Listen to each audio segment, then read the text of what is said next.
being able to understand what emotions are, where they come from, the purpose that they serve is absolutely essential if you want to be effective as a learning professional.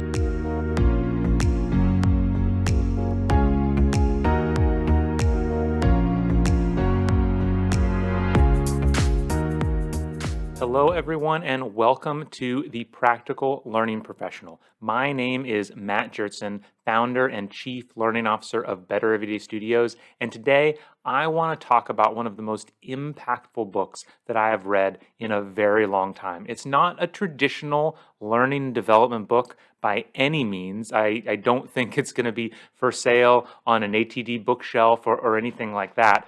But if you want to be good at training people, if you want to be good at teaching people, if you want to be impactful at driving performance change, then this book is absolutely essential for you to read. And the book is How Emotions Are Made by Lisa Feldman Barrett. If you've ever listened to me on a podcast, seen me speak, you've probably heard me talk about this book because I think it is absolutely critical. If you want to be able to drive behavior change, you have to know how the brain works. And one of the most important things that our brain does is create emotions, right? Create and manage emotions. And so being able to understand what emotions are, where they come from, the purpose that they serve is absolutely essential if you want to be effective as a learning professional. So what I want to do today is I want to go over the three major insights that I took away from reading the book. Then I want to give you two ways that this really applies to learning, and then finally leave you with essentially a final challenge, something to walk away with. So one of the first major insights that I came away with from the book is this idea that there is no such thing as an emotional fingerprint. One thing that I think a lot of us learn growing up, I remember learning, is that there are commonalities in how emotions portray themselves. You know, happiness always has a smile, or sadness always has a frown. You know, that's probably a little simplistic. But there have been studies out there that have kind of tried to show this cross-cultural idea of emotions being a natural state, something that just like naturally arises from the human condition almost. And one of the things that the book does a really good job is essentially debunking a lot of this and saying that emotions are actually highly contextual and highly individual. The book uses a really great example of dog breeds when trying to talk about emotions, using the example of, say every golden retriever is different. Every single golden retriever in the world is unique and looks different and acts different. But you can tell a golden retriever from a pit bull, right? Like they look different, right? They are different. And that's kind of how she describes emotions. Every single person who experiences anger in a slightly different way and puts it out into the world a little bit differently, and it's caused by slightly different things. But anger kind of universally is pretty different from happiness, right? So that's how she describes it. So there is this idea of there are commonalities about certain emotions and the words that we put to them, but every person that experiences emotion is going to be experiencing it differently based on themselves, their context, all that kind of stuff. So that was kind of one of the first interesting things that I found. And then the second thing that's kind of tied to that is this idea that emotions are constructed. All of our past experiences and the things going on around us, we use to construct our emotions, which is why they're different for every single person. And so a key term that I learned in this book that I'd never heard before is something called the interoceptive network. And this is something that's going on in your body. It's kind of like, just like you have, your skin and your senses on the outside of your body to help tell you what's going on out in the outside world. The interoceptive network is really, at least how I understand it from the book, is really there to help you understand what's going on inside your body. And the whole point of the interoceptive network is to try try to figure out and predict your energy state, right? Every part of your body is designed to keep you alive, and so it's constantly looking at the inside of your body, connecting it with the outside of your body, and kind of saying like, are we okay? Like, are we going to survive? Are we running low on energy? Do we have enough energy? Are we going to run out of energy in the future? And all of that information kind of gets wrapped up and turned into these emotions that are meant to help us in some way, get us exhilarated and angry if we needed to go fight and work to preserve our sense, preserve our bodily safety kind of thing, or go fight for more food, or do we need to be sad to connect with other people, or do we need to be happy to connect with other people, that kind of thing. So it goes through it in a lot more detail in the book for sure. But the idea is that all of these internal signals and external signals are coming into our body and are being used to create our emotional state. And a great example of how this can create very different emotions depending on the context is they did a study, which today probably wouldn't be legal, but a while ago they did a study where they took a bunch of participants and, without them knowing, injected them with adrenaline.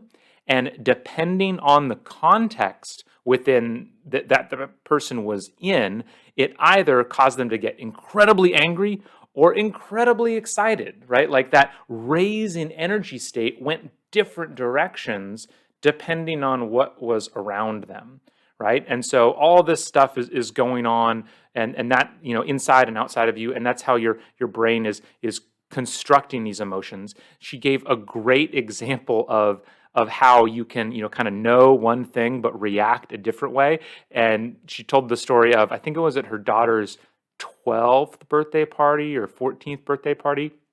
They had what they called a gross food party, where I kind of can't even believe this, but they would like take like good food, say like some kind of really good chocolate brownie and pudding or something like that, and then smear it inside of something like a diaper or something like that, right? So it was like good food, it had a good smell, had good everything, but everything was put into a situation where it looked like something gross. It itself tasted good, smelled good, was good, but it was put into situations that you would expect it to just be disgusting.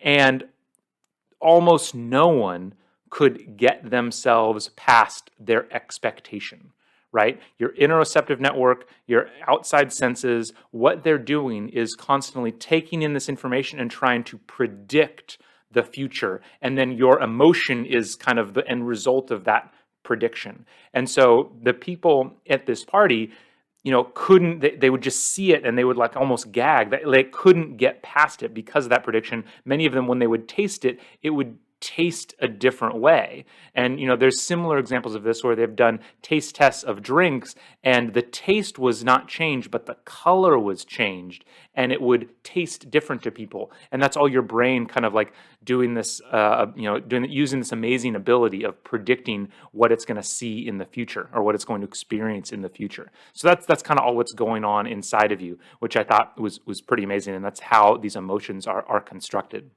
And then the final big takeaway that I had from all of this is that everything I just talked about is all happening completely unconsciously, right? Like it's just something, like I said at the party, people knew one thing, but were experiencing something entirely different. And it was very hard for them to move past it. And I think this is one of the reasons why, at least for me and for a lot of people, mindfulness is so important. It's about the ability to kind of deconstruct our emotions and figure out where they came from is not a automatic skill, right? It's not something that everyone can do, and it's something that you very much have to practice.